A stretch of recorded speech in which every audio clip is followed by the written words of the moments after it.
My name is Erika Chen, I'm 31 years old, and the text that ended my engagement came while I was elbow deep in wedding cake samples. The message was cold, clinical, like he was canceling a dentist appointment.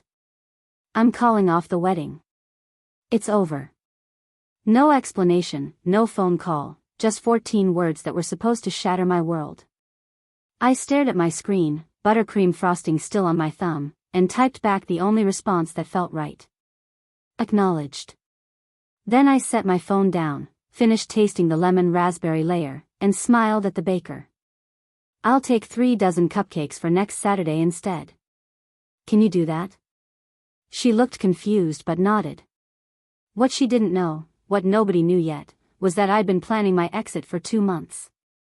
That text wasn't a bomb. It was permission. Before we jump back in, tell us where you're tuning in from, and if this story touches you, make sure you're subscribed because tomorrow, I've saved something extra special for you. Let me take you back to where this really started, because the end of my engagement didn't begin with a text. It began on a Tuesday night in March when I came home early from a business trip. I worked as a regional sales manager for a tech company, which meant I traveled about twice a month. Nathan knew my schedule better than I did.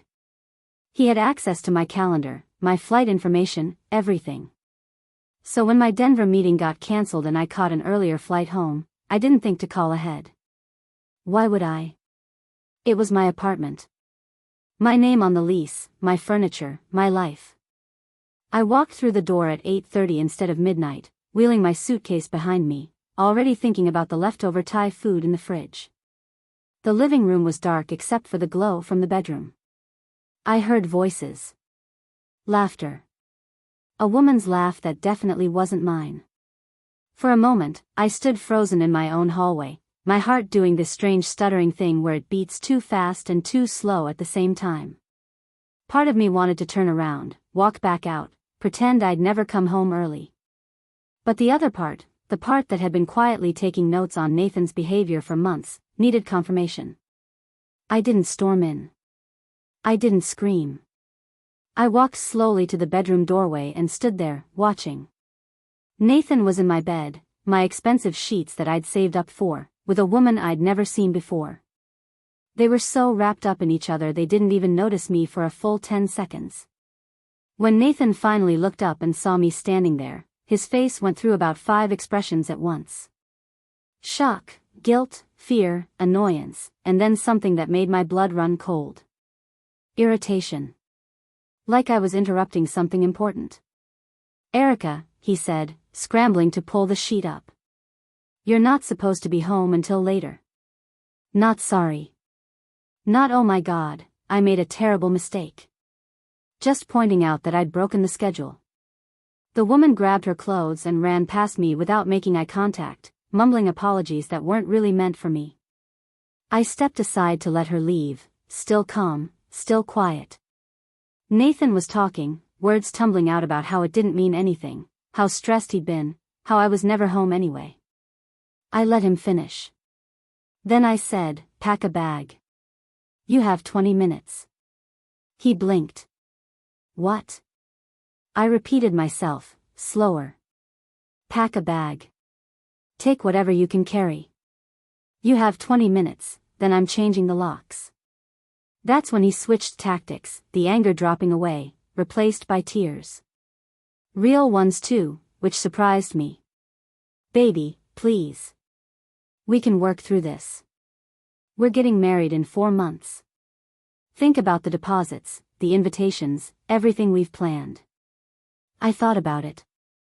I thought about the $72,000 I'd spent on a wedding. I thought about the dress hanging in my closet with the tag still on.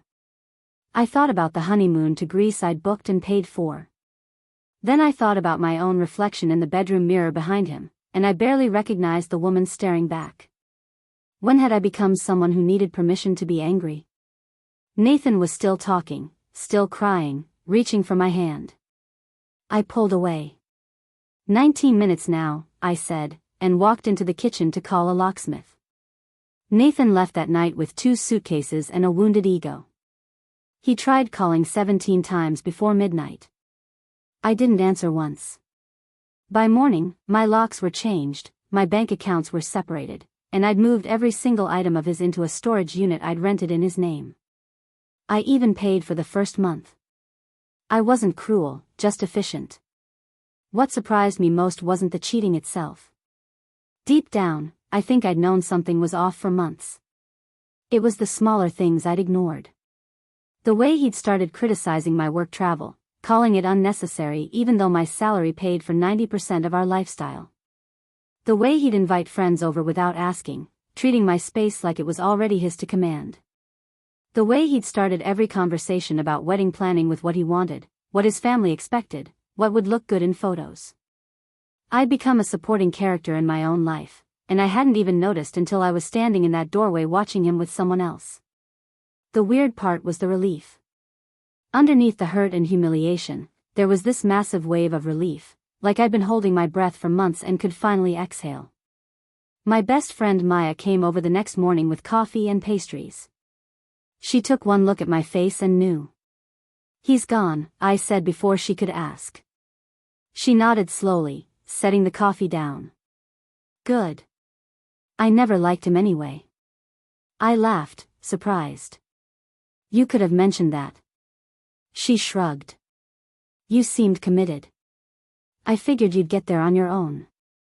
That's the thing about Maya. She never pushed, never judged, just waited for me to catch up to what she already saw. We spent that morning going through my apartment room by room, removing every trace of Nathan.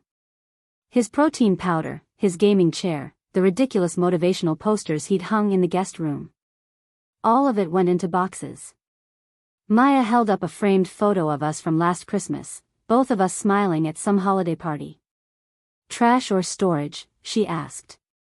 I looked at our faces, at how my smile didn't quite reach my eyes even then. "Trash," I said. While we worked, I told her about the wedding, about all the money I'd spent, about how everyone would talk. Maya stopped packing and turned to me. "Erika, you know what's more expensive than a cancelled wedding? A divorce. You know what's more embarrassing than calling it off? Marrying someone who doesn't respect you and having to explain it to your kids someday." That hit me harder than I expected. I sat down on the couch, suddenly exhausted. "I feel stupid," I admitted. "For not seeing it sooner. For ignoring all the signs." Maya sat next to me. "You're not stupid. You're human. We all want to believe the best about people we love. But now you know, and now you get to decide what comes next." What came next was the hardest part. Telling people. My parents were surprisingly calm when I called them. My dad just said, "Do you need help with anything?" and my mom said, "Good riddance to bad rubbish," which made me laugh through tears. Preparing and narrating this story took us a lot of time, so if you are enjoying it, subscribe to our channel. It means a lot to us. Now, back to the story. Nathan's family was a different story. His mother called me 3 times in one afternoon. The first call was concern. The second was confusion. The third was accusation. "You're throwing away a good man over one mistake," she said, her voice sharp. "Nathan made an error in judgment, but he loves you. Surely you can forgive him." I took a breath, remembering all the times she'd made little comments about my career, about how I should work less, about how Nathan needed a partner who was more present.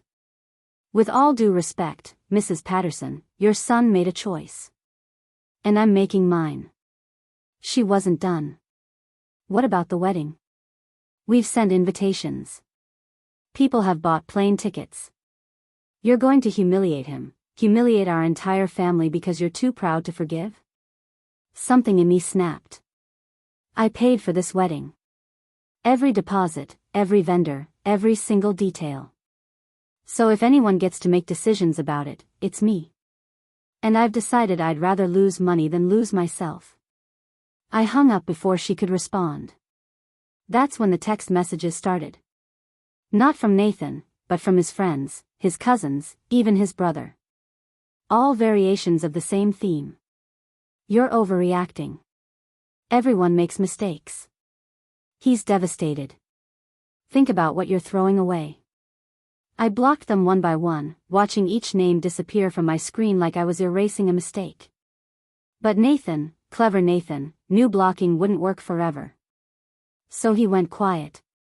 For exactly 1 week, I heard nothing. No calls, no texts, no flying monkeys sent to plead his case. Just silence. That should have been my first warning. Nathan never accepted defeat quietly. He was planning something, and I was about to find out exactly what happens when a man who's used to getting his way suddenly loses control. By the end of that week, I'd started to feel almost normal again. I'd thrown myself into work, taken on an extra project, stayed late at the office. It was easier than going home to an apartment that still somehow smelled like his cologne. That's when I got the email. Subject line, wedding update. I almost deleted it, thinking it was spam. But something made me open it. It was from Nathan, sent to what looked like our entire wedding guest list. 230 people. The email was long, emotional, carefully written. He painted himself as the heartbroken fiancé, devastated by my sudden cold decision to end things. He claimed I'd been distant for months, that he'd tried everything to save us, that he was blindsided by my cruelty. He even included a paragraph about how he'd made one mistake in a moment of weakness, and instead of working through it like adults, I'd thrown away 3 years without a second thought. The email ended with an apology to all the guests for the cancelled wedding, and a request for privacy during this difficult time. I read it twice, my hands shaking with something that wasn't quite anger. It was colder than that, sharper. He was rewriting history, making himself the victim, and doing it in front of everyone we knew. Maya called 30 seconds after I finished reading. "Did you see it?" she asked. "I saw it." Her voice was tight. "What are you going to do?" I stared at my screen, at Nathan's carefully crafted lies, at the way he'd turned my justified decision into irrational cruelty. Then I smiled. I'm going to let him think he won. Part 3, The Villain's Mask Falls. Maya thought I was crazy. "You're just going to let him lie to everyone?" she asked over dinner that night. We were at our favorite sushi place, the one with the terrible lighting but incredible salmon. I picked up my chopsticks and smiled. I'm going to let him bury himself. See, what Nathan didn't know was that I had evidence. Lots of it. Security camera footage from our apartment building showing him bringing the same woman home 4 different times over the past 2 months. Credit card statements I'd pulled before separating our accounts showing charges at hotels on nights when he claimed he was working late. Text messages I'd screenshotted before he had a chance to delete them. Conversations with his gym buddy about how he was just waiting until after the wedding to really take control of the finances. I had everything. But I wasn't going to use it yet. Nathan had always been impulsive, reactionary. If I stayed silent, he'd get comfortable. He'd get sloppy. And sure enough, 3 days after his victim email, he started his social media campaign. First it was subtle. A sad post about how sometimes love isn't enough, accompanied by a photo of us from happier times. The comments poured in. So sorry, man. She doesn't know what she's losing. You deserve better. Then the posts got bolder. He shared an article about women who prioritize career over relationship, with a caption about how he tried to be supportive but eventually you have to accept when someone's not willing to make space for love. My coworkers started looking at me differently. Sympathetic glances in the hallway, careful conversations that avoided anything personal. One of the junior associates actually pulled me aside in the break room. "Hey, I just want you to know, whatever you're going through, we support you here." I smiled tightly. "I appreciate that, but I'm fine." She nodded, but I could see the doubt in her eyes. She'd read Nathan's posts. Everyone had. That's when things escalated. Nathan created a whole thread on social media talking about financial abuse in relationships. He never mentioned my name, but anyone who knew us would recognize the story. He talked about how his partner earned more money and used it to control him, made him feel small, threatened to kick him out whenever they disagreed. The comments were vicious. Women like that are toxic. Money isn't everything. Hope you find someone who values you. I sat in my apartment reading it all, my wine glass sweating condensation onto my coffee table. Maya was texting me every 5 minutes. Are you seeing this? You have to say something. But I didn't. Instead, I went to my wedding planner's office the next morning. Jennifer had been helping me coordinate everything for 6 months. She was a small woman with enormous energy and a filing system that would make the FBI jealous. Erika, she said when I walked in, her face full of practiced sympathy.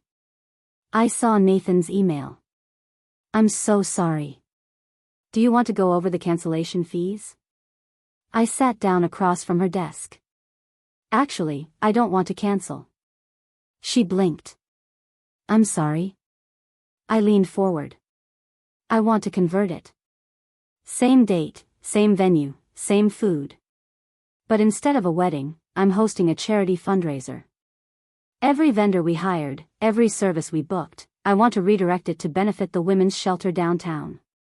Jennifer's mouth opened, then closed. That's incredibly generous, but the cost. I pulled out my tablet, showing her the spreadsheet I'd created at 2 in the morning. I've already been in touch with the shelter. They're willing to partner with us. We'll sell tickets, do a silent auction, maybe get some local businesses to donate items. Whatever we raise goes to helping women leave dangerous situations. Her eyes went wide. This is brilliant. I smiled. Can you make it happen? She was already pulling out her planner. Honey, I'll have the invitations redesigned by tomorrow. That afternoon, I got a call from an unknown number. I almost didn't answer, but something told me to pick up. Erika Chen, a man's voice asked. Speaking. There was a pause. This is Marcus Williams from Nathan Patterson's attorney's office. We're requesting that you cease all defamatory statements about our client. I actually laughed. I haven't made any statements about your client. Another pause, longer this time. We have reason to believe you're planning to distribute private information that could damage Mr. Patterson's reputation. So Nathan was scared. Good.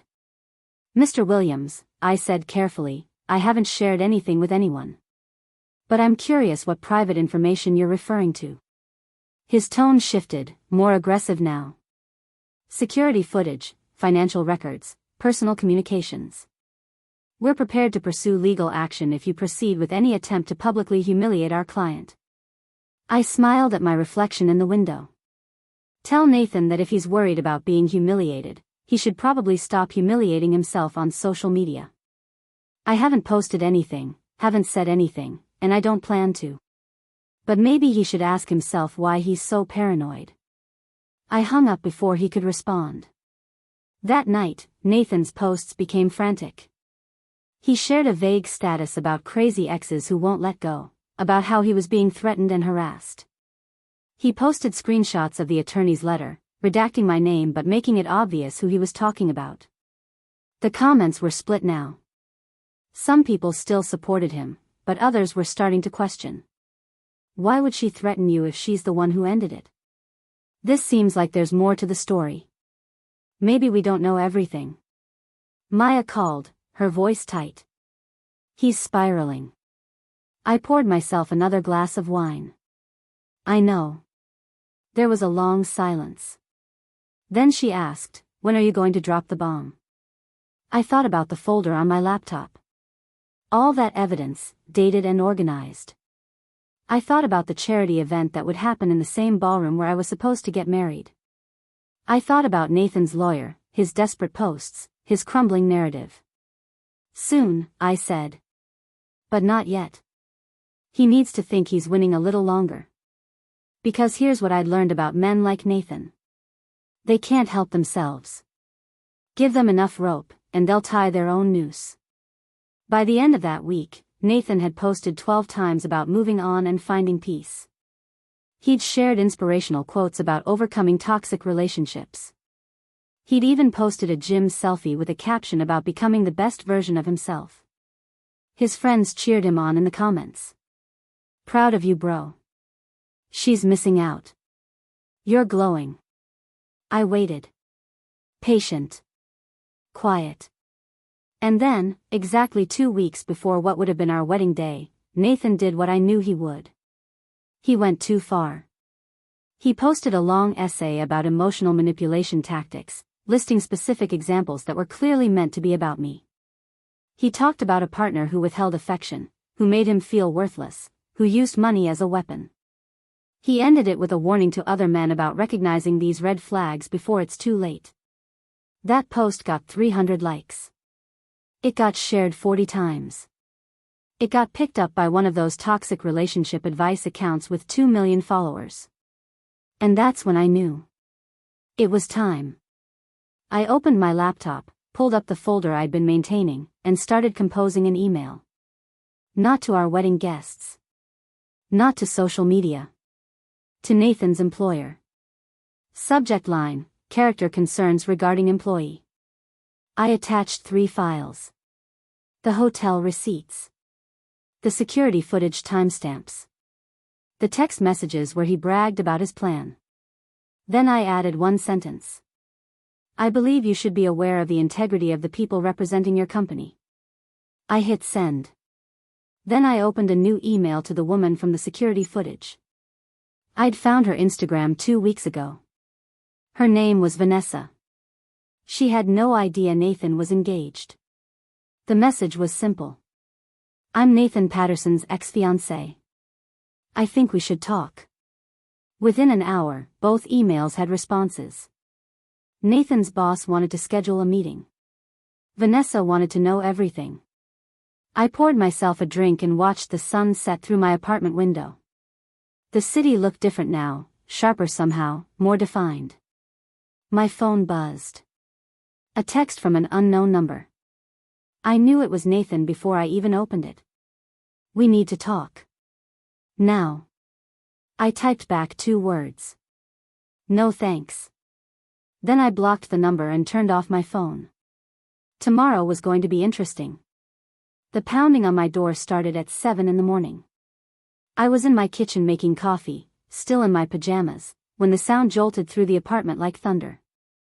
I knew who it was before I looked through the peephole. Nathan stood there, disheveled in a way I'd never seen him. His hair was uncombed, his shirt wrinkled, and his eyes had that wild look of someone who hadn't slept. Behind him stood his father Richard and his brother Kyle. The whole Patterson brigade. I took a slow sip of my coffee, considering my options. I could ignore them, let them pound until they got tired. Or I could open the door and end this once and for all. I chose the latter. When I opened the door, Nathan tried to push past me. I stepped to the side and let him stumble into my living room, off balance. His father and brother followed, looking uncomfortable. Richard at least had the decency to seem embarrassed. Erika, Nathan started, his voice shaking. What did you do? I closed the door calmly and leaned against it. You'll have to be more specific. His face flushed red. You emailed my boss. You contacted Vanessa. You're trying to destroy my life. I took another sip of coffee. I sent factual information to relevant parties. That's not destruction, Nathan. That's consequence. Kyle stepped forward, trying to look intimidating. You're a vindictive witch, you know that. My brother made one mistake and you're trying to ruin his career.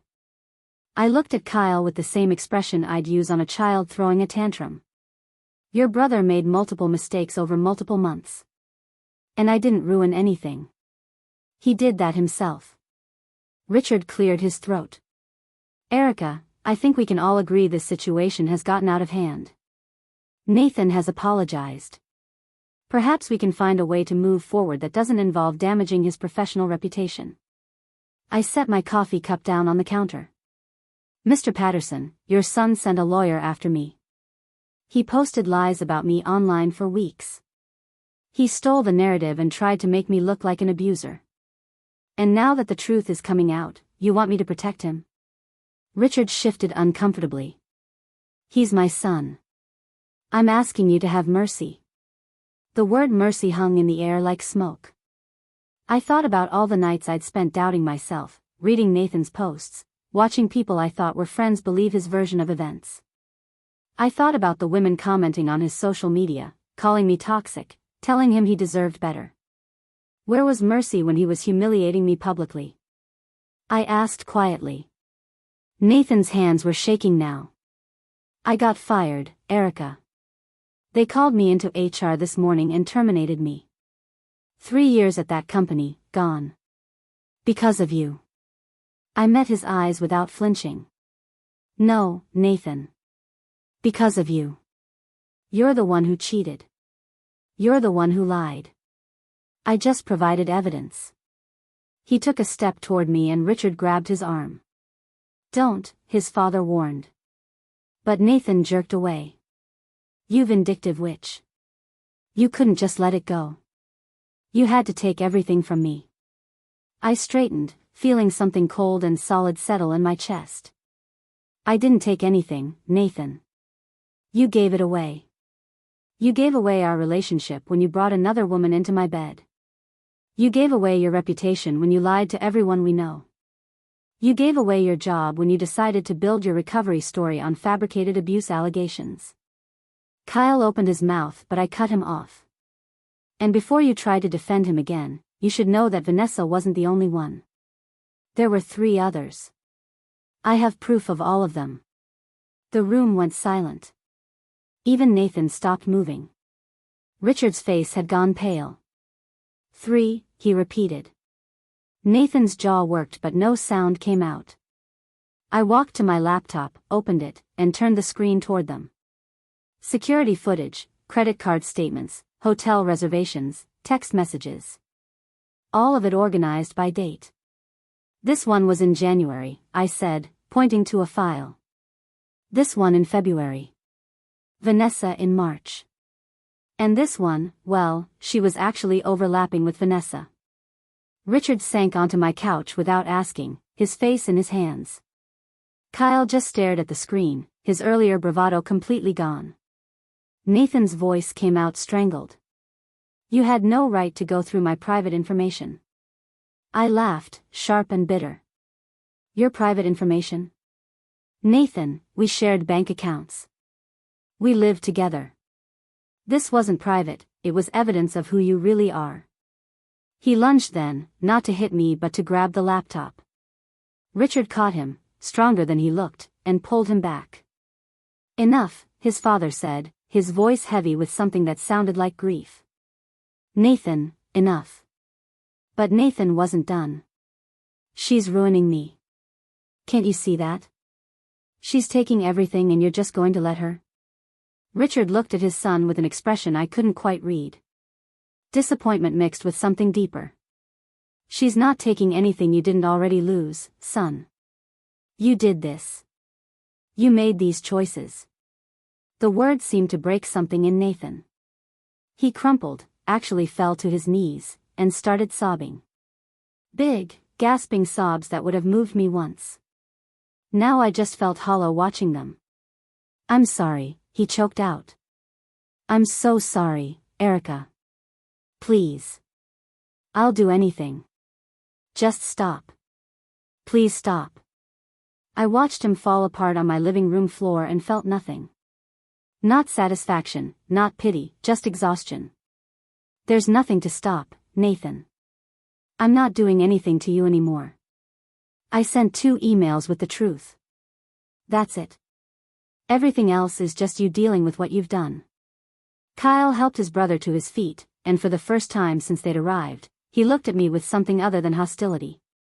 Did he really cheat 4 times? I nodded. He swore under his breath. I didn't know. He told us you just couldn't forgive one mistake. He tells everyone what he needs them to believe, I said. That's what he does. Richard stood slowly, looking older than when he'd walked in. I apologize, Erika. For coming here, for not raising a better man, for all of it. His voice cracked on the last word. I felt a small crack in my armor at his genuine remorse. Mr. Patterson, you're not responsible for his choices. He nodded but didn't look convinced. Is there anything we can do? Any way to make this right? I thought about it, really thought about it. Then I shook my head. Just take him home. And maybe help him understand that actions have consequences. That's the only lesson he needs right now. They left quietly, Nathan supported between his father and brother. Before Richard walked out, he turned back. For what it's worth, I think he would have made you miserable. You deserve better than what he could give. The door closed behind them and I stood in my apartment, the silence rushing back in like a tide. My hands were shaking now, adrenaline finally catching up. I picked up my phone and called Maya. She answered on the first ring. How bad was it? She asked. I looked around my living room, at the space where Nathan had just fallen apart, at the laptop still showing all his lies. It's over, I said. It's really over. There was a pause. How do you feel? I walked to my window, looking out at the city waking up below. Free, I said. For the first time in months, I feel free. That afternoon, my phone rang. Unknown number.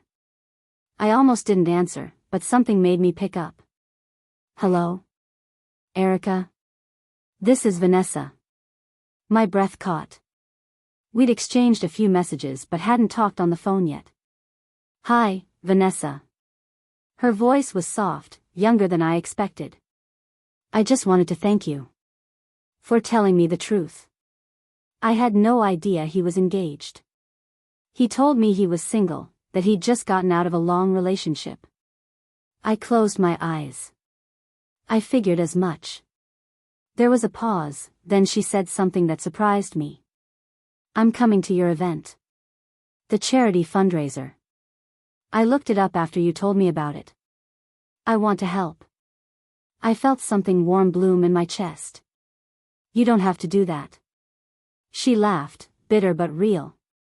Yeah, I do. Because you could have blamed me, could have made me the villain in all this. But you didn't. You saw me as another person he lied to. So I'm coming, and I'm bringing friends, and we're going to make sure that event is exactly what you wanted it to be. When I hung up, I realized I was smiling. Not the bitter, triumphant smile of revenge, but something softer. Something that felt like the beginning of healing. The confrontation was over. Nathan had crumbled. His family knew the truth. And somehow, in the wreckage of what should have been my wedding, I was building something better. Something real. Maya texted me later that evening. Did you see Nathan deleted all his social media? I hadn't checked, but I wasn't surprised. Good, I typed back. Maybe now he'll actually deal with his issues instead of performing them online. She sent back a string of celebration emojis, then added, you know what this means, right? You won. I stared at that message for a long time. Won. Like this had been a competition, a game with points and a scoreboard. But it hadn't been. It had been survival. It had been refusing to let someone rewrite my story, refusing to be painted as the villain in someone else's redemption arc. I typed back slowly. I didn't win, Maya. I just stopped losing. And somehow, that felt like enough. 3 months passed like chapters I'd forgotten I had permission to write. The charity event happened on what should have been my wedding day. The ballroom was packed with over 300 people, twice what our original guest list would have been. Jennifer had outdone herself. White flowers everywhere, elegant table settings, a live jazz band that made the whole room feel alive. But instead of celebrating a marriage that would have slowly killed me, we raised $83,000 for the women's shelter. Vanessa came, just like she promised. She brought 6 friends and they won half the auction items. We didn't talk much that night, just a brief hug and understanding looks across the room. Some connections don't need words. Maya gave a speech that made me cry, talking about courage and knowing your worth. My parents sat at the head table, my dad beaming with pride, my mom squeezing my hand every few minutes like she needed to make sure I was real. The best part came at the end of the night. The shelter director pulled me aside, tears in her eyes. Do you know what this money means? We can expand. We can help twice as many women escape dangerous situations. You turned your pain into someone else's freedom. I hadn't thought about it that way, but she was right. What Nathan meant to destroy, I'd transformed into something that mattered. Work promoted me 2 weeks later. Regional director, covering the entire West Coast. The irony wasn't lost on me. Nathan had resented my career, said I prioritized work over us. Turns out, without him draining my energy, I was unstoppable. I met someone new, though calling him new feels wrong. Daniel was the attorney who handled separating my assets from Nathan's. Professional, kind, patient with my thousands of questions. We ran into each other at a coffee shop 6 weeks after everything was finalized. He bought my latte. I suggested lunch. 3 months later, he still opens doors and remembers how I take my coffee, but more importantly, he cheers when I book another business trip. He understands that my ambition isn't a threat, it's who I am. Last week, I heard through mutual friends that Nathan moved to another state. Started over somewhere nobody knows his story. Part of me hopes he learned something, became better. But mostly, I just don't think about him anymore. Sometimes I catch my reflection in unexpected places and barely recognize the woman looking back. She's stronger, sharper, less apologetic. She doesn't shrink herself to make others comfortable. She doesn't confuse control for love anymore. That text message, the one that was supposed to shatter me, turned out to be the best thing Nathan ever gave me. Not the ending he intended, but the beginning I needed. My name is Erika Chen, I'm 31 years old, and I almost married the wrong man. But I didn't. And that makes all the difference. Up next, you've got 2 more standout stories right on your screen. If this one hit the mark, you won't want to pass these up. Just click and check them out.